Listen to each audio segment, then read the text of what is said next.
അല്ല സ്വാമി എന്താ ആലോചിക്കുന്നേ? ഈ മാറഞ്ചേരി മരിച്ചവരെ ഇവിടെ സംസ്കരിക്കാനുള്ള ഒരു സംവിധാനം പോലും ഇല്ലല്ലേ? അതിനല്ലേ ഇവിടെ ഒരു ശ്മശാനം ഉള്ളത്? ഏത്? ഈ തുറവാണത്തെ ശ്മശാനം? ഇവിടെ ഈ ശ്മശാനം ഉണ്ട് ഇവിടെ ഇതുവരെ ഒരാളെ പോലും ദഹിപ്പിക്കാൻ ഈ ഭരണസമിതിക്ക് കഴിഞ്ഞിട്ടില്ല. 2022 ഉദ്ഘാടനം ഒക്കെ കഴിഞ്ഞപ്പോ വെറും ഉദ്ഘാടനം മാത്രമേ ഉണ്ടായിട്ടുള്ളൂ. പിന്നെ ഇതുവരെ അതിലേക്ക് ഒരാൾ പോലും കടന്നു നോക്കിയിട്ടില്ല. അതിന്റെ അവസ്ഥ കാണിച്ചു തരണം, ഞാൻ കാണിച്ചു തരവാ.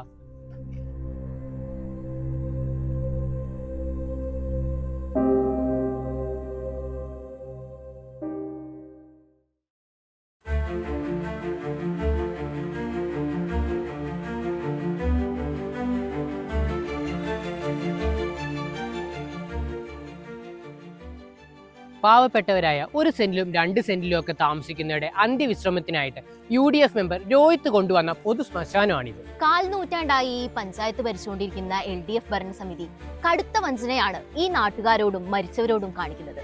ഓരോ വർഷവും ഈ ശ്മശാനത്തിന് വേണ്ടി മാറ്റിവെക്കപ്പെടുന്ന തുക എവിടെ പോകുന്നു എന്നറിയില്ല. ഒരു മൃതശരീരവും ഈ അടുത്ത കാലങ്ങളിലൊന്നും ഈ സർക്കാരിന് ഇവിടെ ദഹിപ്പിക്കാനും സാധിച്ചിട്ടില്ല. ഇപ്പോഴും ഈ നാട്ടിലെ പാവങ്ങൾക്ക് തങ്ങളുടെ പ്രിയപ്പെട്ടവരുടെ ഭൗതിക ശരീരങ്ങൾ പൊന്നാനിയിലും പെരുമ്പടപ്പിലുമൊക്കെ കൊണ്ടുപോകേണ്ട അവസ്ഥയാണ് വരുന്നത്. ഈ ജനതയെ വഞ്ചിച്ച സർക്കാർ വരും ജനതയെ വഞ്ചിക്കാൻ വേണ്ടി വോട്ട് തേടി നിങ്ങളുടെ അടുത്തെത്തുമ്പോൾ നിങ്ങൾ ചോദിക്കണം, പാവപ്പെട്ടവർക്ക് വേണ്ടി, ദുരിതം അനുഭവിക്കുന്നവർക്ക് വേണ്ടി നിങ്ങളുടെ LDF ഭരണസമിതി എന്ത് ചെയ്തു എന്ന്.